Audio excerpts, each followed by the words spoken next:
Hey guys, it's another episode of the Believe in Padres Prospects podcast on the Believe Podcast Network. San Diego's #1 sports podcast network. Episode 26. Wade's back after, what do you call that, your sabbatical or something? Sure. It's the off season. There's not a lot going on. Yeah. And the show's going to reflect that because it's a light show. We've got Wade, but not a ton of moving and shaking around the prospect world or the MLB world. But there's a few things to talk about. Big story today is going to be extending prospects. It's the new thing that's kind of been taking over the baseball landscape the last few years. I'm sure as a result from analytics departments kind of informing teams on the value of players and the value of prospects and stuff. We're going to talk about why Wade likes it, why Wade doesn't like it maybe. We haven't talked about this pre-show yet, so we're going to get Wade's fresh take on that. Is there a certain stud on the Padres you might want to lock up now, and for how much? It's not our money, but things like this still matter. I mean, luxury tax could be an issue facing the Padres in the next few years. You never know. Doubtful. That Hosmer money isn't really going away. Never thought we'd have to worry about the luxury tax in San Diego, but it's a new Padres team. We're also going to get some Winter League updates. But first, not news, but something that caught my eye today. It's been on the horizon for a while, but I just was interested in it. Jeopardy. Are you a Jeopardy guy at all? Love Jeopardy. Really? Really. Who's your favorite champion? The computer. I had the idea for a robot golfer. Did you like that idea? On the tour? We were just talking to Happy Gilmore off air, but would you on the tour? No. Shooter McGavin and a robot? I love Shooter McGavin on the tour. But not a robot. No. Just like the Yokohama 5000 playing with Rory McIlroy. What would its caddy be? It's just like a nerd, like with a remote control that just like picks the club up for him and sticks it in his little robot hand. All right, I'd watch it. Of course you'd watch that. Like robot versus tiger. That was my other idea. So like the Phil Mickelson versus Tiger Woods, like Thanksgiving weekend, like one-on-one battle they had a couple years ago. Make it Tiger Woods versus robot on HBO. I think that makes a ton of money. How much time do you give the robot in between shots though? You know, pace of play? He's probably quicker than Tiger Woods. He doesn't have to like throw grass up in the air and like read it. He's got a little wind chime on him that can like detect like exactly how fast the wind is moving, and he can read the elevations instantly. He doesn't like have to crouch and walk around the ball 7 times. Quicker. Pace of play is fixed with robots. More robots, the better. You don't think his little caddy has typed all that in? No. He just knows it? Maybe. Didn't really think about that. How did we get here? I don't know why we started talking about that, but I'm pro robot. So Jeopardy is going to have this tournament of champions, or not tournament, I guess. It's the 3 best winners in Jeopardy history are going to start playing on Tuesday against each other. They play back-to-back games, and then the winner who has the most money from those 2 total games wins the match. And then the first player to win 3 matches they play every night. And then we're going to get the like ultimate champion. The winner gets $1 million. So you're in on that, right? Yeah. I'm super in on that. Anything where like, do you think you can bet on that? God, I hope so. That'd be tremendous. I don't really remember all the guys' names except Ken Jennings for some reason. I remember his name, but I don't think I'd bet on Ken. You don't remember James? He was recent. No, see, I know of him. I know what he looks like. I can picture his face, but I don't remember the names. He's a big baseball gambler. Then I would bet on him then. But change for Jeopardy. Tell me if you like this idea. I was teasing this with you off air earlier. You know how in Jeopardy, the question is being read and no one is allowed to buzz in until it's finished being read by Alex. And everyone is just like furiously clicking on it. Like, I don't really know how do you decide who gets to talk? I mean, that was the whole James Holzhauer. He just answered every question. He just every time hit the button, and then if he knew it, which he always did, right? So I think that's a flaw in the game. That was like his whole thing. Here's what I want to do. This is going to change Jeopardy though. Each player has a keyboard, and so the question's being read. Players type in their answer silently. If they all get it right, it's like 1 point because it was an easy question. All 3 of them got it. If 2 of them get it right, they each get 2 points. The guy who didn't get it's nothing. And if 1 guy gets it out of the 3, he gets 3 points. So you're taking away the money? Yeah, we make it points based. And then like at the end of the show, the winner gets, just like a set $50,000 or something. But I mean, usually it goes from easy to hard questions. No, you change, just make them all like these are Jeopardy guys. They can be easier, they can be hard, whatever. Same I don't thing. think Jeopardy has a problem. I think they're doing it. I don't like the buzzing thing because like I don't think the best person's necessarily buzzing first every time, or like it seems like a random thing. Whoever clicks the most gets it. No, you're fine with it the way it is. Love it. Fine, I'm out. So before the rest of the show, I thought it would be worth bringing up Shogo Akiyama, who just signed with the Cincinnati Reds, who got a 3-year deal and for whatever, who cares, amount of money. Was a shockingly divisive guy on Padres Twitter. Have you noticed that at all? I have not. I'm not the most active guy on Twitter. I think it's kind of stupid, Twitter. I do it because I have to. For the fans? Yeah. All 17 of them. But the Padres were looking pretty, I don't know, aggressively at Akiyama. And I think a lot of people just kind of assumed that the Padres were the biggest player on him and that, hey, they need a center fielder, so let's go get Akiyama, who has some interesting stats over in Japan, has some speed, has some power, plays a above average center field according to all the scouts. And I liked Yoshitomo Tsutsugo, the other Japanese guy who was posted earlier in the season, but he's more of like a lefty power guy restricted to a corner outfield spot. Probably better suited for DH. Akiyama, who was like the guy that I think most Padre fans were interested in, we're only interested in because there's nothing else going on with the Padres in the offseason. Did you have a strong opinion on Akiyama before the Reds signed him? Like, I don't know, over the last several weeks of the winter meetings, did you care about Akiyama? I'll be honest, I didn't even know who he was. Okay, I think that's the right thing. Fangraphs has him projected. He's going to be 32 also. So Fangraphs has him projected as a defensive-minded center fielder who doesn't really hurt you on offense, gets on base a decent amount, and will get you, I think it was 1.9 or 2 WAR, F-WAR for this upcoming season, which is fine. Like that's a usable, startable center fielder. But I just didn't think this was a story that I don't think any fans in San Diego should have cared enough to make this a story that the Padres didn't get Akiyama.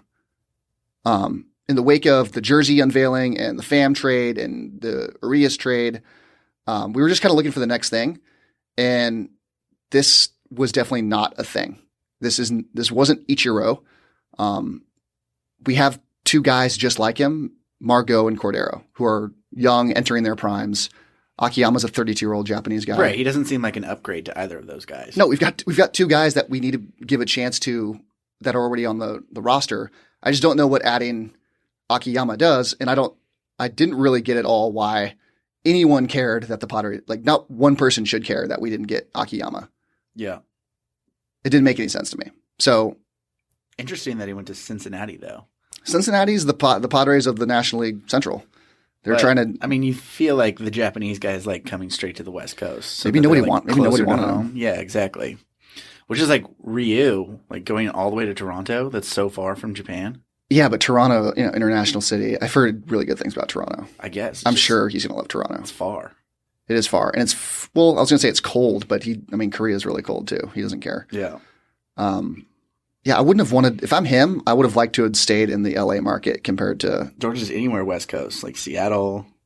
Yeah, West Coast A is just better, like weather-wise. I wonder if he just makes a lot more money in Toronto. Taxes. Although they get taxed. Do they get taxed heavily in Toronto? No idea. I don't know. Maybe the market for him was lighter than we think it was too. True. Boris is famous for just getting this guy the most money. I don't think Boris is necessarily a guy that's like trying to place you in the best position for you to succeed. I think it's a la Hosmer, San Diego. Yeah. Who's got the most money? Let's go there. And taxes, no taxes, whatever the deal is. Close $1 billion in deals in 1 month.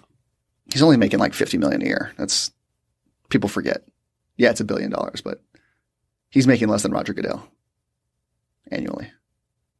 No, really? Goodell makes like $50 million. Maybe more now. They stopped making his salary public information because people would just give him shit for it all the time. He makes so much money for doing like nothing. It's hilarious. Doing absolutely nothing. I love Roger. He's my idol. So anyway, this Akiyama thing was just like a non-story for me, and I thought it was hilarious that Padre fans cared at all about it. Yeah, I don't think we should care at all. Yeah, we spent a lot of time on it. Probably going to suck on the Reds. Everybody sucks on the Reds, don't they? Isn't that the rule? When you go to the Reds, you just suck? Yeah. The rule for us is that when you're on the Padres, you suck. But then when you leave, you become great. Right. Opposites in the Red. Like, you're great, and then you go to the Reds, and then you suck. Right. Okay. So the big story today that I wanted to talk about was Luis Robert signing with the Chicago White Sox. Is it Robert or Robert? Nice job. I'm 80% sure it's Robert. I've heard Robert the most. Not that that means anything, because everyone I talk to about Luis Arias always pronounced it wrong. Urias? Yeah. The guy you had on last week? Oh my God, that was Dan Zimborski. What are you doing, Dan? So I've heard Luis Robert the most, and I pay attention to prospects, so I've known about him since he came over from Cuba in 2017, and he was the best international prospect of the class that year, and that's back when they were paying those guys a ton of money. So what was his actual signing bonus in 2017? You just looked that up? $26 million. That's absurd. That's half of his new deal. More than half of his new deal. Yeah, so people he's one of the guys that has already been paid. That's back when the deals for international free agents were not restricted like what they are now. And teams would just blow all their money on, like, it made sense at the time to do this for internet. Like, what did Ronald Acuna sign for? I think $100,000 because he wasn't as highly rated, but yeah. 26 million is obscene. Like, that's the most I can remember anyone signing for internationally. I mean, what did Puig sign for? He would probably be the only one worth more. No, I don't think Puig signed for more. You can look that up. But who's the most the Padres gave? I think Puig was $12 million. Yeah, I think Adrian Morejon signed for like 15. Does that sound right? Or 11? 11 million. 11. Damn. Okay, well, yeah, this blows everyone out of the water. This is a crazy deal. Like, I think Juan Soto signed for like $4 million. Or I think it might have even been less. Yeah, I think it was like $1 million. It was like 1.5. Like Vlad signed for $4 million, something like that. He was the most of that class, and yeah, Soto was around 1. Anyway, so this is that blew my mind. I didn't expect it to be that high. 26 million's crazy. So initial reaction was, I think, it was weird for me. I didn't know how to react to it because it's 6 years, $50 million, and he hasn't played a game in the majors yet. Largest contract ever given to a Cuban defector. Runzi Castillo. 7-year contract. Oh, and he was a huge bust for the Red Sox. 72.5 mil. Oh, they just gave him 7 years right out of the gate because he was older. Yeah. When he came, he was like 26, 27 maybe when they signed him from Cuba. Yeah. But that's not a $26 million signing bonus. Yeah, it's different. This is all at once. And he was a kid. He was born in 97. So he's like 21 years old right now. Yeah, he'll turn 22 in August. So it was just a weird move for me. So like, I'm still not quite used to seeing these deals happen. Like, you talk about them happening all the time. Ronald Acuna signed early. He signed with 165 games under his belt though. Was it 165 games? What did I write? Yeah. Days of service time. Ozzie Albies signed and got crushed when he signed because it was such a short amount. It was like $35 million over 7 years or something. Ozzie Albies. Right. And people were crushing him for that because they thought he could have made a lot more if he had waited or held out or whatever it was. Acuna. Where's the Acuna deal? I'm all out of order here. 8 years, $100 million for Acuna. This is just what teams are trying to do now. If they think their prospect, I guess the first guy who did this was like Evan Longoria back in the day when he kind of came up and played 1 year and signed a big contract with Tampa Bay. Teams are trying to find value with their young stars. And that's kind of how you have to do this, because if you wait, short term, you save a ton of money, but long term, you're paying way more money. And if you're a small market, you have to. Small market-ish. I mean, in Chicago, they're doing okay. Like the second team in Chicago. Yeah, even though they have the same number of championships over the last – they won in 2005. That was a long time ago. It seems like it wasn't that long ago, but it was. So immediately Padre fans are like, we have to do this with Tatis right now. Or we should have done it last year. Like, would you have tried to do a deal, this exact deal a year ago, let's say before Tatis even played? Would you have done this deal for Tatis? Yes. I think that's pretty easy, yes. What if it was 7 years, $100 million, like closer to the Acuna deal, without playing. Yes. That's tough. That's a tougher one because Acuna was already shown at pretty much the same age as Tatis to be a major league talent, like all-star level player in center field. And Tatis didn't have that kind of success yet at AAA or AA. And we were all surprised when he made the roster out of spring training because A, he was so young, and B, he hadn't really performed at the level that you thought a guy who you're just going to hand the starting shortstop job to in spring training. It was weird. It was a weird move for him to come up. It was a really exciting move, but I don't know if that's a deal you would give Tatis yet. 7 years or 8 years, $100 million. You probably got to go more on the years because he's arbitration eligible through 2000 or for the first 6 years of his career anyway, under team control. So is signing him to that extra 1 year or 2 years really worth it? Because those last 3 years of arbitration, he might be making $30 million a season. Like that's what Mookie Betts is doing right now. If you're that good of a player, then you're paying him $90 million over 3 years if you want to keep him. Yeah. So I don't know, you're saving money, but is it that much money? So I guess you want more years. You want like the 10-year deal. Just like lock him up for the whole front half of his career and then some. Right. Because he would be 31 at the end of that deal. So just like a lot to consider here. For Robert, elite prospect, pretty much his whole career since he signed. He was the number one prospect internationally. We talked about that in 2017.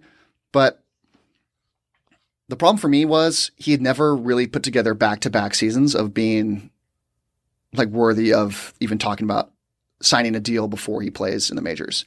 So he's the number 3 ranked prospect according to MLB Pipeline right now. I don't love MLB Pipeline, but that's the one that we're going to – it's like that's the standard prospect list we use just because it's the one most people know and there's no paywall. So I don't want to use Keith Law and I don't want to use Baseball America. They have a paywall now. So I pay for it, but I'm not going to give you the free content. He was injured last year, or I guess it was 2 years ago now, so 2018. Didn't hit a home run, no power at all in 2018. And he was good in rookie ball, but he was 20 years old in rookie ball.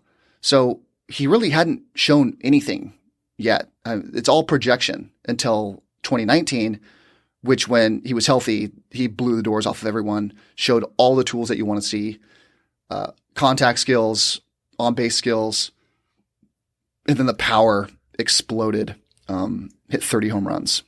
So he's a big boy. He's a huge boy. I mean, what's he listed at on Baseball America? They have him at 6'3", 185. He seems bigger than that's me, but our body types are slightly different, I guess. He looks like he was sculpted out of marble, and I know I look like a sack that's like filled with soft serve ice cream or something. But MacKenzie Gore, it's interesting because MacKenzie Gore is ranked right next to him on MLB Pipeline and probably in most places. I would probably have them also very close. I don't do a all prospects list like a top 100 or anything, but Gore and Robert would be very close for me also. Would you consider giving this deal to MacKenzie Gore right now? Yes. The big difference obviously is their position. One's a more reliable player who's going to play every day, whose risk of injury is much lower, and that's Luis Robert. And one's MacKenzie Gore, who impacts the game less as a starting pitcher, has to do more to achieve the same kind of WAR numbers and surplus value that a everyday player would provide. I think most people would say you bet on the everyday player, not the starting pitcher. And then has already faced injuries as well. I mean, Robert had injuries last year or 2 years ago. I keep doing that. I don't know what year it is. But Gore has had these blister issues, which we've seen. I mean, he's healthy. He was healthy all of last year pretty much. But blister issues are things that have a way of popping up again.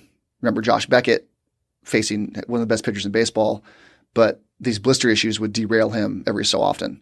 Rich Hill, same thing, blister issues. That we didn't really see it last year. Maybe that's because, remember, they did this study on the baseballs that came out recently. The seams were lower on the balls last year, which helped lead to, among other things, home runs. But less blister issues. Maybe less blister issues because the seams are lower. So that's something you'd have to consider. I love this deal for the White Sox, and I love the deal for Luis Robert because even though you want to bet on yourself, it's only 6 years. Like that takes him through his arbitration years, and then he'll be a free agent at 27. Like that's fine for him. And you already made $26 million. And he's already got. He's probably how much is that left in his bank account? You think? 2. So he's going to be fine. But I think it's a good deal for him because you still have time to bet on yourself later. You get paid right now. Not that he needed it. And then if his career kind of happens to flame out, this is a nice safety net for him. He's going to have $70+ million in his bank account is a safety net. That's huge. Talk about putting your mind at ease. And then the White Sox, this is how you win championships. It's you make these kind of bets on young players who, if it fails, if he's not any good, it's less than $10 million a season in dead money. That's nothing. The Padres are still paying Hector Olivera like $8 million, which is dead money. Teams do this and it doesn't kill them. But if it pays off, the surplus value coming from Luis Robert, who is a potential all-star, who any prospect evaluator you listen to is going to say the same thing. He's an above average regular, like at worst, with star potential. That's how you win championships. You're paying your stars not a lot of money. That's how you're going to win. Right. And if you're the Padres, would you give? I would give this deal to MacKenzie Gore also because 100%. of what he could bring. He's the best pitcher in the minors already at 21 years old, or was it 20 years old last year? He's gonna be 21 this upcoming season. He's the kind of piece that you can't get on the free agent market or the trade market. That like Garrett Cole for $330 million, that's fine for the Yankees, and that makes them really good right now. But he doesn't provide much surplus value because you're paying him so much money. It's really hard to build a team around a player that's making that much money. And I mean, Machado, you could say is like right up there too. But Machado's not a pitcher. He's going to last longer. He's younger.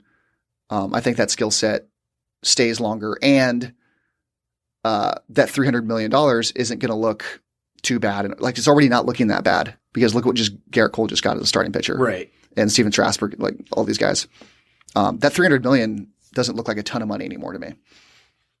So yes, give 6 years, $50 million to MacKenzie Gore. If you're MacKenzie Gore, do you take that deal? No. Really? Yeah. See, as a pitcher, I think there's more things to consider injury wise, things out of your control. I love the guy that but bets then you're on. looking at like Cole and Strasburg, and you're like, I can get that. Yeah, but he'll be a free agent at 27. Same thing as Luis Robert, and you can still have time to bet on yourself. Yeah, I don't know. I feel like if I'm MacKenzie Gore and I'm this high of a prospect, I'm not taking that. He also got a nice little signing bonus. What was his? I'm going to look up his signing bonus real quick. You trying to beat me? $6.7 million signing bonus. Yeah, so he's doing okay too, and he's only been out of high school for a couple years. He probably has a lot of that saved still. So, what if you're MacKenzie Gore? You say no, you're not going to do it. What's a number that would get you interested in signing? 150. Get that? That's a ridiculous number. So you're not signing that. You asked me. So you're not signing. That's what I think Fernando Tatis Jr. would be looking for, as someone who's played half a season, kind of did the Ronald Acuna route. I think he would. For me, if I'm Tatis, I'd want to come to me when you have an offer better than Acuna's, right? And then I will consider it seriously. If you don't have one that's better, then I'm GTFO. I'm not listening. Yeah, which is smart for Gore. I think I take this deal. I think I take 6 years. I would want to beat Robert. I mean, Robert just set the market, so I'd go like, give me 6 years, 60, and we'll get this thing done. And that locks him up long term. He's making $10 million a year through his arbitration years, and then he hits the market again at 27. I think that's a win-win for everybody too. And I think we're going to see more and more of these deals happening with top 10 prospects not even playing in the majors yet. But once they get really close and they've shown that, hey, this guy's probably going to be on the roster when spring training starts, let's just throw $50 million at him and see what he thinks. And then it doesn't affect their service time either. No, you don't have to play the stupid service time Right. game. Chris Bryant's like suing someone right now about like holding him back, or they filed a grievance with the MLB, with the Players Association filed a grievance on his behalf. They're going to win. Players Association wins everything. They're not going to win this one. You can't prove that the team colluded to keep you down. That it's a really it's an impossible thing to prove. But going forward, I think these deals become super common. They're already like every year we're seeing like one or two of these things happen. So like young players, I'm thinking like Gavin Lux gets a similar deal in a couple of years. The Dodgers are really smart about this. He might even get a deal before This opening year, day. yeah. Yeah, he's going to be their starting second baseman. Why not? Keston Hiura in Milwaukee, who's got the second base job, who in half a season, I don't know if you guys pay attention to prospects or pay attention to fantasy or whatever, half a season, he put up like 19 home runs and hit 300 is a rookie. At second base. At second base, yeah. And if you over a full season, he's hitting like 35 home runs with a 300. So what are they doing with Urias then? Who? Oh, he's probably gonna be the shortstop, or they're gonna give him a chance to play shortstop, Yeah. or he's gonna be their like super utility guy. Which I don't know. I always kind of thought the Padres could have used a guy like that, but now that we got Jake Cronenworth, I'm not too worried. Nice. Jake Cronenworth, shout out. So yeah, I think overall, I love the deal for both sides. But if you're the White Sox, this is how you win championships. And if the Padres are going to do something like this, I think they missed the boat on Tatis already. Unfortunately, you're supposed to sign Tatis last year. They didn't get it done. It's not anyone's fault unless the Padres are super lowballing. Tatis is doing the right thing in my mind, holding out for the best deal he can get. And if the Padres aren't coming up to Acuna money, then F off. The next guy though that I would consider doing it, maybe Paddock for me. But I think Gore's the more important one because Gore's the true ace of the staff. Right. Paddock's more of a number two. Depending on what he does with a third pitch, maybe a number three. But still love Paddock. That's a really valuable player. Just I don't think you give that type of contract to No, Paddock. I wouldn't give it to Paddock. Yeah. I need to see more. But Gore, I think this is how you gamble in baseball and win. Like we've seen the Astros do this. Gambling and losing sometimes. Jonathan Singleton a few years ago, they threw a ton of money at a prospect and he's turned into nothing. Do you know who Jonathan Singleton is? Never heard of him. Yeah, because they threw a bunch of money at him and he fell. But it's okay. You can afford to lose on some of those calls when the ones that do hit, like you can win 1 in 5 and you're doing great. And I would do it with MacKenzie Gore. Let's do it. Singleton. Long Beach. Cal State yeah? Long Beach. Nice. Dirtbag. You want to do an ad for Manscaped right now? I don't do ads anymore. I've retired. You got to do one. There's two of them. There's two of us. So you're doing one of them. You're going to do Manscaped right now or you're going to do MyBookie later? Which one you want? TikTok, Wade. Support for Believe in Padres prospects comes from Manscaped, who is the best in men's below-the-belt grooming. Manscaped offers precision-engineered tools for your family jewels. Ryan, it's 2020. You know what that means? New year, new me, new balls. Men, listen up. Hairy bushes are so 2019. If you're going to pick any New Year's resolutions this year, let it be to take care of your junk. Manscaped is making it easy with their grooming products. Ryan, have you trimmed your balls lately? No. Well, that's why Manscaped has redesigned an electric trimmer. Their Lawnmower 2.0 is proprietary skin-safe technology, so this trimmer won't nick or snag your nuts. Manscaping accidents are finally a thing of the past. And don't use the same trimmer on your face as you're using on your balls. That's just dirty.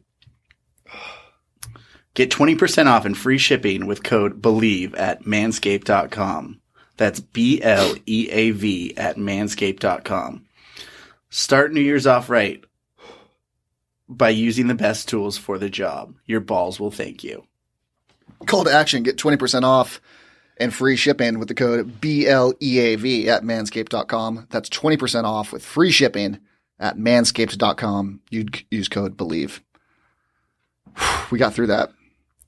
That was out of control. I've never felt more like a 10-year-old than trying to read that. We have to read these before. It totally blindsided me, though.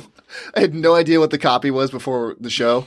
Probably could have used a heads up there on how hilarious it was. Not making fun of Manscaped either, because you gotta trim your balls. I trim them. I do trim them once in a while, and it's winter though, and so I'm not actively trimming. But when summertime comes around, and you got to do it. They make it so there's no accidents it's down hot. there.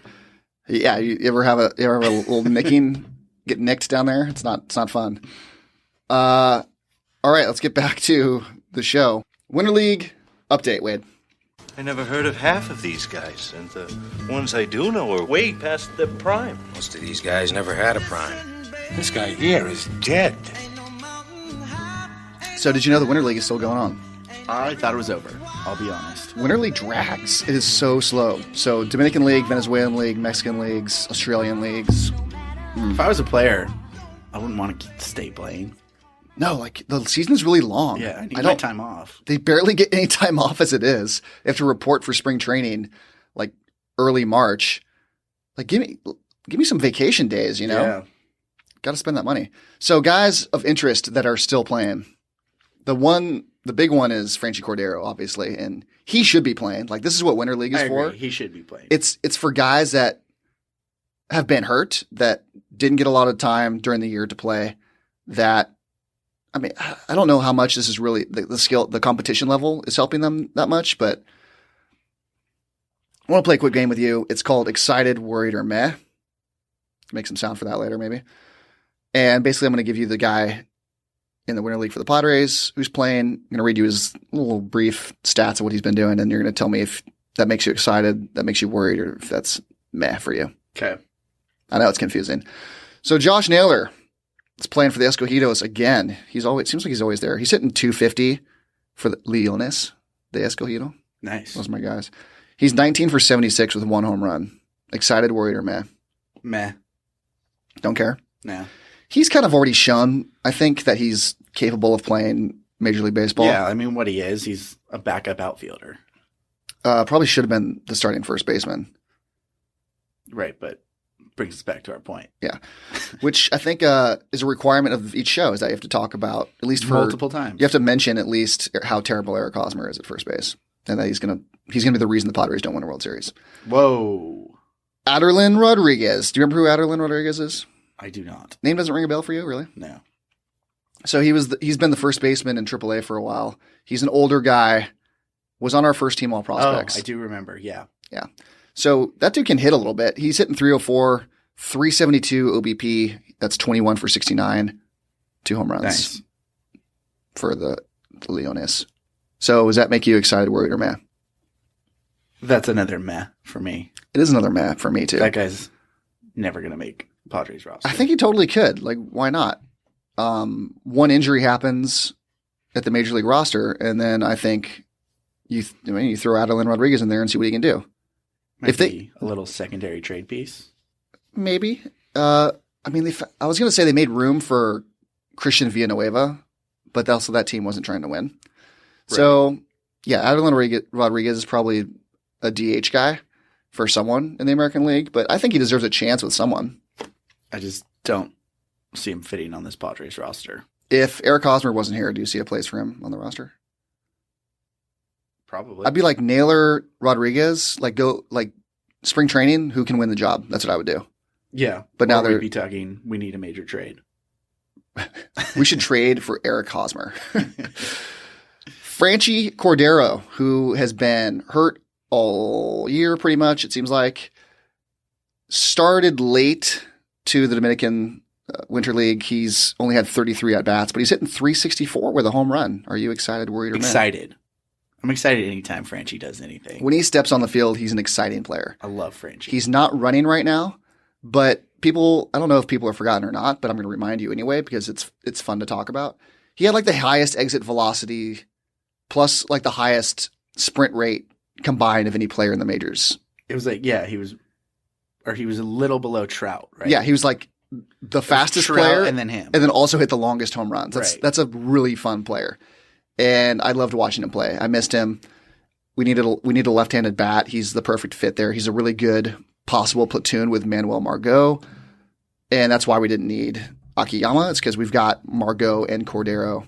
And maybe even Grisham or Pham could get some spots in center field. Not as the everyday guys, but if we have to get them in there and something happened, I wouldn't be worried enough about we had Hunter Renfroe playing center field last year. The outfield in Petco is not as big as people want you to make it think. A lot of people could play center field there. Will Myers played a passable center field there. So I'm also very excited about Franchy Cordero. And I'm anticipating him being on the roster opening day. Do you think he makes the opening day roster, or would you stick him in the minors to start? I mean, it's all going to depend if he's healthy. Okay, let's say he's healthy. And yeah, I think he makes the roster. But do you want him getting more playing time in the minors or kind of splitting time? That's the problem with this, because right now he doesn't have an immediate everyday role. Maybe I want him getting a couple more at bats and then bring him up like a month in. Yeah, so maybe it's Pham in left, Margot in center, and then the Grisham-Myers combo in right. And then, I don't know, you just see how Margot does. Maybe Margot makes a leap. I mean, Margot was a really reliable, safe hitter all the way up through the minors. Really good hit tool. He's like a top 40 prospect. Good glove. Yeah, and we kind of haven't seen it yet. But also, he's only been around a couple years. He's still very young. People kind of forget that too. Ready to give up on him. Yeah, maybe the best. I think I just talked myself into putting Cordero in the minors for like the first month. Prove you're healthy. Prove that you're back, and then we'll mix in some. Like, as the lefty, one of the few lefties on the team, they'll find at bats for you. Right. So, I mean, it's probably going to come down between him and Naylor. Yeah, Naylor too. I forgot about Naylor. Yeah, that outfield's full of like kind of just average dudes. So I don't know what you do with them all. See who shows up in spring, I guess. Carlos Suaje, shout out, hitting 372. It's got a nice little kill streak going. Did you miss Suaje? Didn't get my COD joke there. No, I'm not a COD guy. You don't remember his COD call out? Oh, on Andy Green? Yeah. Yeah, what do you call him? He was streaming Will Myers playing. They were playing COD together.